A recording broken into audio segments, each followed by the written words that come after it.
ವಿಜಯಪುರ ಜಿಲ್ಲೆಯಲ್ಲಿ ಮಕ್ಕಳ ಕಳ್ಳರ ವದಂತಿ ದಿನೇ ದಿನೇ ಹೆಚ್ಚುತ್ತಿದೆ. ಉತ್ತರ ಭಾರತ ಮೂಲದವರು ಹಾಗೂ ಅಪರಿಚಿತರನ್ನು ಮಕ್ಕಳ ಕಳ್ಳರೆಂದು ಶಂಕಿಸಿ ಥಳಿಸುವ ಹಲ್ಲೆ ಮಾಡುವ ಘಟನೆಗಳು ಮುಂದುವರೆದಿವೆ. ಮಕ್ಕಳ ಕಳ್ಳನೆಂಬ ಶಂಕೆಯಿಂದ ಓರ್ವ ಯುವಕರನ್ನು ಹಿಡಿದು ಕಂಬಕ್ಕೆ ಕಟ್ಟಿ ಹಾಕಿ ಥಳಿಸಿರುವ ಘಟನೆ ಜಿಲ್ಲೆಯ ತಿಕೋಟ ತಾಲೂಕಿನ ಇಟ್ಟಂಗಿಹಾಳ ಗ್ರಾಮದಲ್ಲಿ ಜರುಗಿದೆ. ಇಟ್ಟಂಗಿಹಾಳ ಗ್ರಾಮದ ಪೂಜಾರ ವಸ್ತಿ ಬಳಿ ಅಪರಿಚಿತ ಯುವಕ ಓಡಾಡುವುದನ್ನು ಗಮನಿಸಿದ ಸ್ಥಳೀಯರು ಮಕ್ಕಳ ಕಳ್ಳನೆಂಬ ಶಂಕೆಯಿಂದ ಯುವಕರನ್ನು ಹಿಡಿದು ಥಳಿಸಿದ್ದಾರೆ. ಎಲ್ಲಿಂದ ಬಂದಿದೆಯಾ, ಎಷ್ಟು ಜನ ಬಂದಿದ್ದೀರಿ ಎಂದು ವಿಚಾರಿಸಿದ ಗ್ರಾಮಸ್ಥರು ಗ್ರಾಮದ ವಿದ್ಯುತ್ ಕಂಬಕ್ಕೆ ತಟ್ಟಿ ಥಳಿಸಿದ್ದಾರೆ. ವಿಷಯ ತಿಳಿದು ಸ್ಥಳಕ್ಕೆ ಧಾವಿಸಿದ ವಿಜಯಪುರ ಗ್ರಾಮೀಣ ಠಾಣೆ ಪೊಲೀಸರು ಪರಿಶೀಲನೆ ನಡೆಸಿದ್ದಾರೆ. ಮಕ್ಕಳ ಕಳ್ಳರ ವದಂತಿ ಹಿನ್ನೆಲೆಯಲ್ಲಿ 2 ದಿನಗಳ ಹಿಂದೆ ನಗರದ ಗ್ಯಾಂಗ್ಬಾವಡಿ ಪ್ರದೇಶದಲ್ಲಿ ಓಡಾಡುತ್ತಿದ್ದ ಉತ್ತರ ಭಾರತ ಮೂಲದ ಇಬ್ಬರು ಬುರ್ಕಧಾರಿ ಮಹಿಳೆಯರು ಸೇರಿದಂತೆ 4ರನ್ನು ಸೆರೆ ಹಿಡಿದು ಥಳಿಸಿದ್ರು.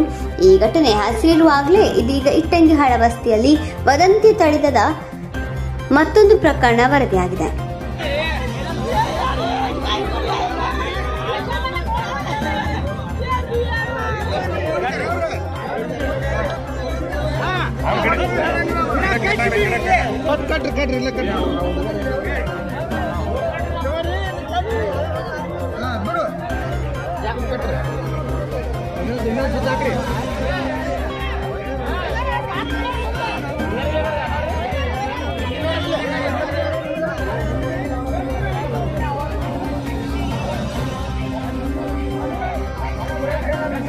ಓ ಮ್ಯಾಕ್ ಕಟ್ರಿ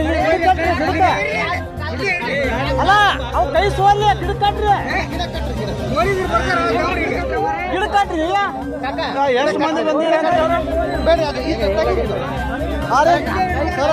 ಎಷ್ಟು ಮಂದಿ ಗಿಡ ಕಟ್ರಿ ನೀವು